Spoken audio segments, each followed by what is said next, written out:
domingo. El domingo es el mejor día de toda la semana. No hay día como el domingo. Estamos en el 10º domingo después de la Santísima Trinidad.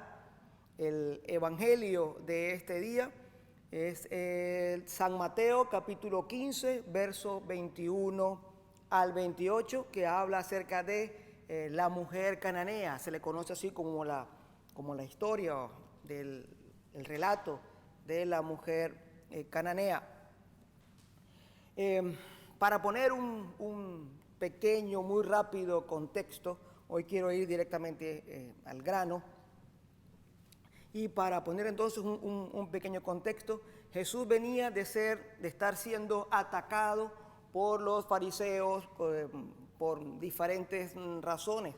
Recuérdese que los fariseos estaban buscando la manera de desacreditar a Jesús también como maestro, como guía, como director, como profeta. Y entonces buscaban el mínimo detalle para intentar socavar su credibilidad. Y encontraron en el hecho de que caminando los discípulos de Jesús tomaban de unas espigas y comían sin lavarse las manos, y encontraron en ello una razón para atacarlo, puesto que había una costumbre que indicaba o que señalaba que debían ejecutar todo un ritual para entonces luego poder comer. Y no estamos hablando de un asunto simple, común, de higiene de manos, sino todo un rito que hay al respecto y del que no voy a entrar en este día a hablar. Ya he hablado incluso de él en otras oportunidades. Jesús entonces, después que los pone en su sitio, porque son tradiciones específicamente humanas y que Jesús claramente explica la razón de ellas o la esencia de todas estas disposiciones, y pone a cada uno de ellos en su sitio, es entonces cuando sale de allí y nos encontramos con el evangelio de este día, que comienza diciendo: saliendo Jesús de allí, se retiró a la región de Tiro y de Sidón. La región de Tiro y Sidón es una región gentil. Quienes vivían allí tenían fama o reputación de vivir bien alejados de lo que es las normas morales de Dios. Eran gente que vivieron, no conocían de la ley de Dios, no tenían Dios verdadero, tenían dioses paganos y estaban completamente alejados de todas las tradiciones y mandamientos de Dios. Así que vivían como querían y tenían una reputación que hoy día diríamos que serían absolutamente libertinos, viviendo como les dé absolutamente su real gana. Jesús, sin embargo, va hacia ese lugar, hacia ese área, territorio. Dice que va a buscar, no en este evangelio, pero sí en el paralelo que está en Marcos, habla acerca de que Jesús va a una casa a retirarse donde no lo conociera nadie, apartado de todas las personas, de todos, para que no se le acercaran a descansar.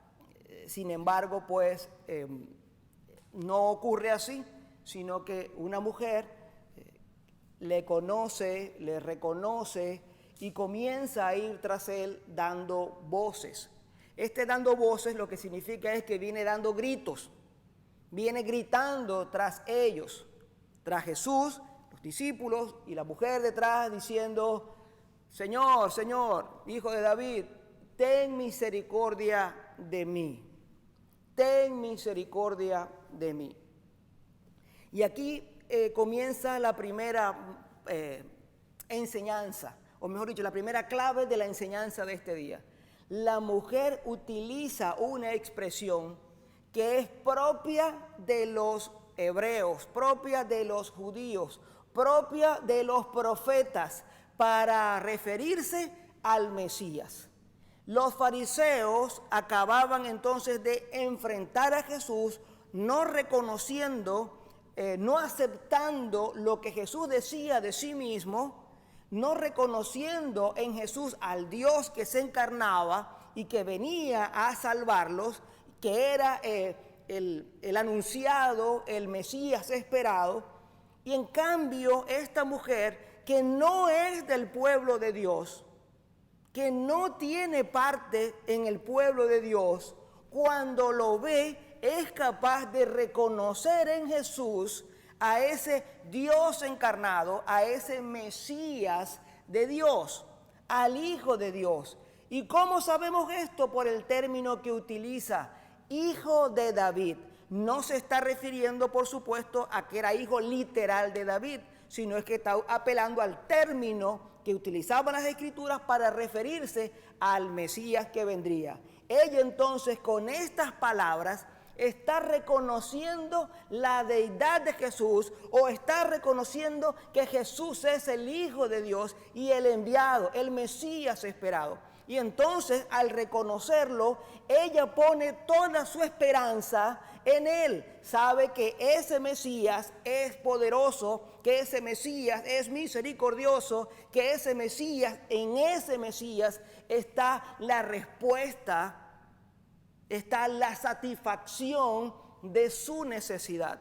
Entonces comienza a dar voces y voces tras él. Llega el punto entonces donde los discípulos comienzan a decirle: Maestro, despídela. Maestro, ya dile que se vaya a su casa. Despídela. ¿Se acuerdan cuando Jesús también, cuando los discípulos le dijeron a Jesús, cuando la multiplicación de los panes, ya es tarde, despide a esta gente? De la manera similar se estaban sacando un poco de encima a esta mujer que los aturdía durante, qué sé yo, kilómetros y kilómetros, dando voces, dando estos gritos. Y Jesús entonces viene a formular una expresión que es bien interesante, y va a ocurrir aquí, y présteme mucha atención con lo que les voy a decir. Aquí se va a presentar una parábola en vida, una parábola vivida, no narrada, no contada. Es lo que nos vamos a encontrar acá. Pero él no le respondió palabra. Acercándose los discípulos le rogaban diciendo: atiéndela, pues viene tras nosotros dando gritos. Y respondiendo Jesús dijo: no he sido enviado sino a las ovejas perdidas de la casa de Israel. Pero ella, acercándose, se postró ante él diciendo: Señor, socórreme. Ahora bien, el centro de la enseñanza de hoy está en la fe, en el objeto de la fe y la aplicación de la fe. Eso es lo que está, la enseñanza principal que de aquí podemos sacar. ¿Que hay otras cosas que podemos utilizar para dar algunas enseñanzas? Por supuesto que sí. ¿Están bien enseñar algunas otras cosas? Sí. Pero el centro de la enseñanza de hoy está en esto. El objeto de la fe es Cristo. O mejor dicho, debería comenzar por acá. La fe no proviene de nosotros. Número uno, la fe no proviene de nosotros. Ya está confirmado en muchos pasajes de las Escrituras que la fe no es producto de una intención humana, producto o resultado de un análisis mental acerca de alguna verdad, sino que la fe es producto de la gracia de Dios en nosotros. La fe no nace en nosotros, Dios nos las da, otorga la fe. Y si alguien tiene fe, es porque Dios le ha placido dársela. No hay otra manera. Aprovecho para abrir un paréntesis cortico, porque esto me recuerda que en una oportunidad a la iglesia vino un ateo, vino invitado por un familiar que le sacó el compromiso de acompañarle a la iglesia porque estaba de cumpleaños y le pidió que quería de regalo. Le dijo: yo lo que quiero es que vengas conmigo a la iglesia. Siempre hay gente pues que es así. Y este ateo dijo: bueno, está bien, te voy a complacer, pero yo no tengo nada que hacer allí. Pero sin embargo vino, cumplió con su palabra. Yo no sabía nada de eso, por supuesto. Estaba sentado como cualquier otro. Y casualidad, comienzo a hablar un poco acerca de lo que es la fe, el inicio de la fe, cómo nace la fe, cómo Dios pone la fe, deposita la fe en nosotros para salvación. Y digo con más profundidad, en mayor profundidad, y con muchos más ejemplos, lo que les acabo pues de mencionar. Y vengo y digo que aquellos que dicen, aquellos ateos que se jactan de decir que ellos no creen en Dios, que no aceptan a Dios como un ser todopoderoso existente y que está al control de todas las cosas, y por lo tanto ellos rechazan a Dios o a ese concepto de Dios, no entienden que es exactamente al revés, que si ellos no ven a Dios, que si ellos son incapaces de reconocerle en la naturaleza, en la creación, y mucho menos son capaces de creer en Él, no es que ellos han rechazado a Dios, es que Dios los ha rechazado a ellos. Porque como la fe no nace en uno mismo, sino que es depositada de Dios, es un depósito de Dios en nosotros, por gracia, quien no tiene fe es porque Dios no le ha placido dársela. Así que ese ateo, pues en ese momento yo dije, así que los ateos, jactanciosos y orgullosos, son dignos de misericordia y de lástima, porque en su engreimiento son torpes, dignos de conmiseración, puesto que la verdad es que son rechazados de Dios y no es que ellos han rechazado al gran Dios. A Dios no lo rechaza nadie. Y recuerde o aprenda usted esto, si me está mirando, a Dios no lo rechaza nadie. No hay nadie que pueda rechazar a Dios. Es al revés, es Dios quien rechaza a los hombres y entonces no deposita fe en ellos, no se revela a ellos. Así que si tú eres uno de esos que dice, yo no creo en Dios, pues déjame decirte que no crees porque Él no se te ha revelado a ti. Nada de que sentirte orgulloso, al contrario. Entras dentro de ese grupo por los que oramos para que Dios tenga misericordia, se apiade de ellos y deposite fe para salvación. Esta mujer, ¿de dónde sacó la fe? Esta mujer gentil nos está representando a todos nosotros, que no teníamos Dios, que no conocíamos a Dios, que estábamos fuera de pacto. Y Dios un día, por gracia pura, se revela. Esa mujer reconoció a Jesús y vio a Jesús y vio en Jesús al Mesías. Lo que los fariseos estudiosos de las Escrituras, los religiosos, los cumplidores de todas las formas y procedimientos eran incapaces de ver. A Jesús como Salvador, como el Hijo de Dios, que estaba haciendo presencia allí, que había venido a habitar en medio de ellos y que era la respuesta a su clamor y que era el que podía satisfacer todas sus necesidades. Y entonces esta fe, y aquí quiero centrarme, la verdadera fe nos empuja hacia Cristo, nos lleva hacia Él, hace que nos pongamos de rodillas delante de Él, que le reconozcamos y que podamos decir, aun cuando hayan circunstancias que aparentemente son contrarias a lo que nosotros esperamos recibir, podamos incluso allí decir, Señor, socórreme. Es la oración más corta, creo yo, que aparece dentro de las Escrituras, pero es fundamental y poderosa. Es poderosa porque sale del corazón y muestra humildad absoluta. Señor, socórreme. Es la oración que todo gentil, que todo hombre o mujer algún día tiene que hacer o deberá hacer.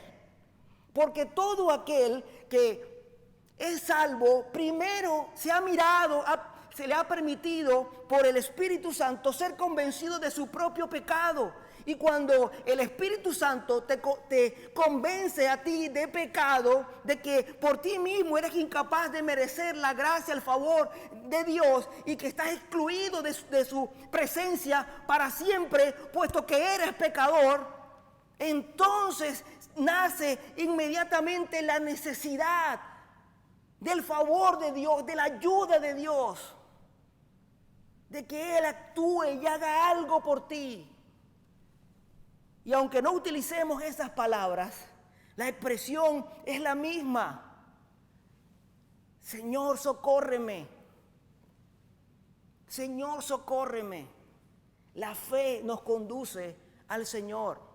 No hay tal cosa como las oraciones especiales para obtener una cosa o para obtener lo otro.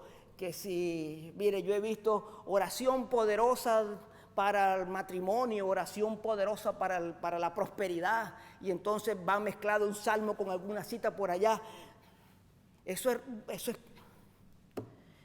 es utilizar la palabra de Dios en algunos casos o intentar utilizar la palabra de Dios mezclado con algunas supersticiones para hacer algo así como los hechizos. ¿Cómo es la palabra? ¿Cómo usan en Harry Potter? Usan hechizos, sino que dicen los conjuros, ¿verdad? Son como un conjuro que al decirlo perfectamente, entonces producen en sí mismo, por el poder del conjuro, algún tipo de acción y entonces, bueno, se obtienen algunas cosas. Olvídense de eso. La fe impulsa a Cristo y lo primero que hacemos es reconocer quiénes somos delante de Él y pedimos auxilio. La oración real, aunque muy corta, lo fundamental es que sale del corazón, sale del interior nuestro y clama principalmente o primariamente por la necesidad básica y fundamental de todos. Sálvanos, sálvanos, sálvame, Señor, que perezco. Sálvame, Señor, que perezco. Así que la verdadera fe nos pone en camino, nos lleva ante Jesús y nos coloca allí de rodillas delante de Él. Pero ¿sabe qué? Toda fe también es probada. No hay fe que no sea probada. Toda fe es puesta a prueba. Toda, absolutamente toda la fe es puesta a prueba. ¿Y qué es lo que dice el Señor? Una vez que ella dice, Señor, socórreme. Y él respondió y dijo, no está bien tomar el pan de los hijos y echárselo a los perrillos. Mire, hermanos, yo sé que esta palabra suena fuerte, que es difícil. Y aunque aquí tratan esta traducción trata, o la mayoría de las traducciones trata de suavizar un poco la expresión. Aquí perrillo es perro, no es otra cosa. Aquí perrillo es perro.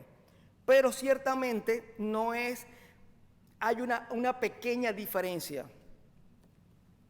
Y es importante que yo se las explique, porque eso nos va a permitir entender un poco mejor la respuesta que esta mujer da a esta expresión de Jesús. Los perrillos de los que Jesús está hablando no son los mismos, no utiliza la misma expresión, por ejemplo, que utiliza Pablo para referirse a cuidado, guardaos de los perros, ¿verdad? De aquellos que venían con una doctrina diferente para tratar de engañar a los creyentes. No es ese mismo término. Este término que se utiliza acá es para definir al perro, siempre perro, pero doméstico. Al perro que tiene un amo, no al perro salvaje. No al general de los perros, sino a las mascotas. ¿Ok? Aunque por supuesto la comprensión de la mascota hoy no tiene nada que ver con la comprensión de lo que era el perro mascota del tiempo de Jesús. No tiene nada que ver. El de hoy es un niñito más de la casa, ¿verdad? Que hasta heredan millones cuando los adultos mueren. Dejan millones a los gatos y a los perros. Bueno, tendrán que dar cuenta a Dios ellos por todas esas cosas, pero eso no es tema de este día. Y esta mujer entiende perfectamente lo que nadie más entiende. Los discípulos constantemente tenían que decirle al Señor, explícanos la parábola, muéstranos la parábola, enséñanos la parábola. Y el Señor incluso un día se queja y dice, hasta a ustedes tengo que explicarles esta parábola que es tan sencilla, con otras, refiriéndose a algunas otras. Pero si no es porque Jesús explica la parábola, el resto quedaba en el aire. No entendía lo que ocurría allí. Pero esta mujer está entendiendo perfectamente el símbolo que Jesús está utilizando. Perfectamente lo entiende. Y ella entonces viene a reconocer y viene a decir, sí, es verdad. Porque no niega que es un perro. No se ofende porque la llaman perro. No se ofende. Sino que reconoce. ¿Por qué? Porque aquí hay un símbolo. Aquí hay un signo importante para todos nosotros. Nosotros no tenemos derecho a exigir ni reclamar nada de Dios. El gentil mucho menos. La primera lectura habla acerca la lectura de la epístola habla acerca de qué? De la jactancia del gentil que ha sido salvado, injertado en el olivo de Dios. Llamando el apóstol Pablo al olivo de Dios, lo llama, es Israel. Las ramas, el olivo de Dios es Cristo. Las ramas de ese olivo es Israel. Y esas ramas fueron cortadas y fueron injertadas ramas del olivo silvestre, cuyo fruto no servía para nada. Y fueron colocadas dentro de este árbol. Y dice, si ustedes son parte de este árbol, no se jacten. Al contrario, teman. Porque si Dios no perdonó a las ramas originales, ¿qué va a pasar con ustedes si caen en la misma actitud de las ramas originales? Si Dios no tuvo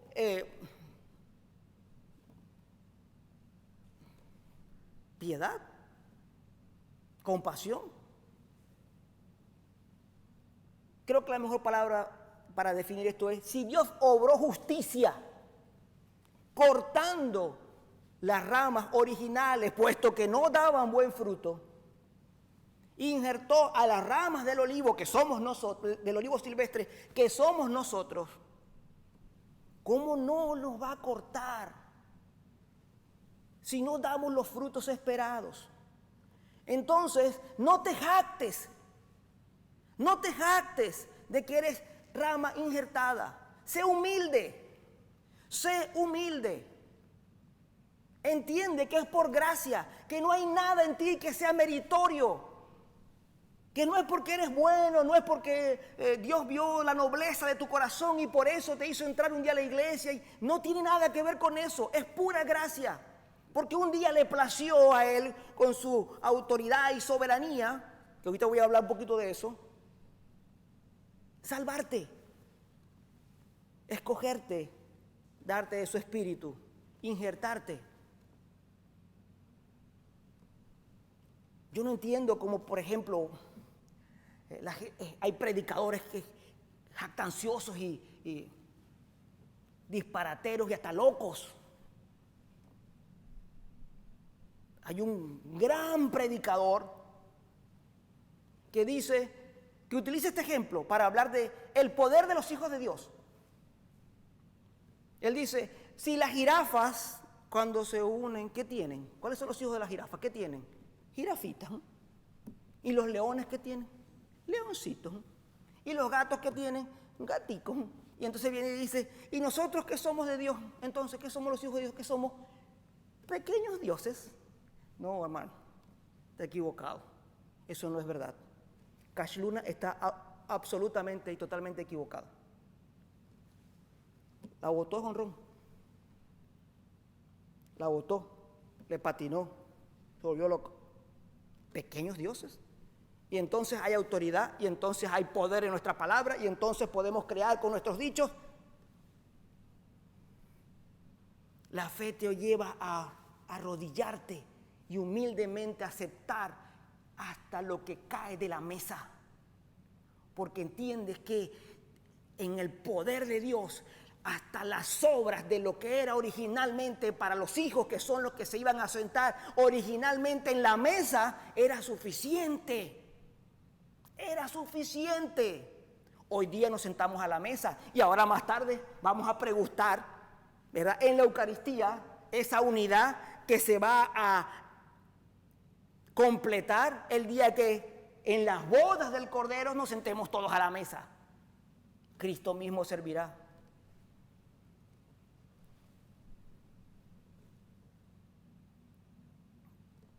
Imagínese usted esto. Voy a poner otro ejemplo, para chocar un poquito, porque a ver si despierto a alguien. Imagínese usted que Jordan, como es que es Michael Jordan, ¿cierto?, el basquetbolista, un día decide, porque quiere, adoptar a un niño, a un bebé de la raza de los pigmeos del África Central. Va y lo adopta. Entonces, este niño viene a ser hijo de Michael Jordan, ¿correcto? Legalmente, su hijo. Entonces, cuando este niño tiene 10 años, que ya tiene un poco de entendimiento acerca de la figura de su padre, siendo niño todavía, viene y dice, tengo una idea. Voy a seguir tras la huella de mi padre. Lo voy a imitar y voy a alcanzar las glorias de mi padre.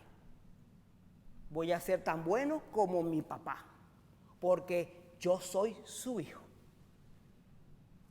Y entonces, para ayudarse, puesto que no mucha gente va a creer en él, ¿verdad? Entonces, para ayudarse en este plan propuesto, entrenar y prepararse para alcanzar los niveles, el éxito en la NBA, en el básquetbol profesional de los Estados Unidos, entonces hace como un contrato y le dice a Cash Luna, ¿verdad?, estamos suponiendo, que le dé $10,000, que le mande un cheque de $10,000, y él a cambio le promete, le garantiza el 10% de todo lo que él se gane cuando sea profesional en la NBA.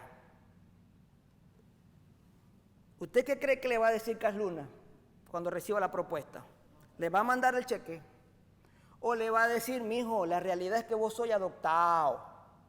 Tú eres adoptado. Y el ADN tuyo te va a permitir crecer cuando muy alto 1,45 m. Tu papá que te adoptó mide 1,98 m.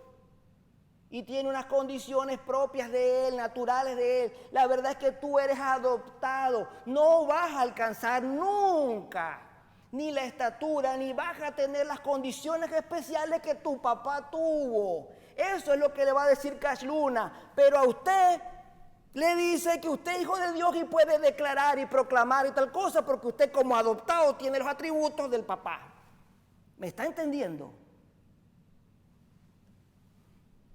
No puede ser que se diga esto. No puede ser. Esta mujer aquí viene y responde. Y Jesús, que responde, dice, es que sí, pero es que nosotros somos capaces, nos alimentamos, nos basta con la comida que cae de la mesa, de lo que está dispuesto. Y la enseñanza aquí es que Dios provee y que nosotros lo que hacemos, la fe lo que nos lleva es a creer y a confiar en la providencia de Dios, de que Él va a tener cuidado de nosotros. Si Él hace llover sobre justos e injustos, si los pájaros del campo que no siembran reciben su alimento, si las plantas, las flores del campo se visten hermosamente, hasta tan bello que ni Salomón se vistió nunca jamás tan bello como esos lirios del campo, ¿no va a tener Dios cuidado de nosotros? Confía. La fe nos lleva a confiar. ¿En qué? En la autoridad, sí, en el señorío, sí, de Dios nos lleva a confiar y a depender de Él, porque la fe es un instrumento que Dios utiliza para atraernos así y para darnos sostén, Oye, si tú persistes, no persistes por tus propias capacidades, no persistes porque un día dijiste determinadamente, yo no fallo, yo voy a creer, yo voy a hacer esto, voy a confiar en Dios y voy a ser perfecto en Dios. No. Todo lo que hacemos, de lo que somos capaces, no hay mérito en nosotros en ellos. Es que la fe que Dios puso en nosotros, actuando en nosotros, nos brinda soporte. Y esta enseñanza al final no dice, sé como la mujer cananea, que su fe le llevó a hacer que Dios incluso cambiara de opinión y le diera el favor que no era para ella. No, la enseñanza es, busca de Dios para que ponga en ti y clama a Él por la fe necesaria para reconocerle, para verle como el único, como el sustentador, como el que va a tomar el control de nuestra vida y va a definir lo mejor para nosotros, lo entendamos o no. Y es Él el que nos mantiene firmes, el que no permite que caigamos, el que no permite que resbalemos definitivamente, sino que, como dice el apóstol, aunque seamos golpeados por alguna cosa y seamos derribados, Él es quien nos tiende la mano y nos levanta. Esta enseñanza es de Cristo. Cristo es el centro. Él tiene el control. Él nos llama a sí mismos. ¿Usted cree que Jesús lo sorprendió? O sea, lo agarró fuera de base la respuesta de la mujer. No, la expresión, oh mujer grande es tu fe, es un reconocimiento de lo que el Padre había hecho en ella. Algo así como, esto no te lo reveló Pedro, ni carne ni sangre, sino mi Padre que está en el cielo. Porque Jesús sabía que si esta mujer había llegado ahí, si lo había reconocido, si había pasado todas estas cosas que pasaron, es porque el Padre la había entregado, la había llevado a Él.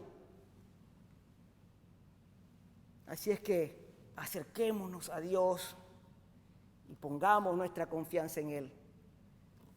Él es todopoderoso. Y recuerde, ahora no estamos debajo de la mesa. Ahora siéntase gozoso, pero mantenga la humildad. Estamos a la mesa. Estamos a la mesa. Y por lo tanto la provisión de Dios no solo es suficiente, sino que sobreabunda. Hasta acá la humildad de este día.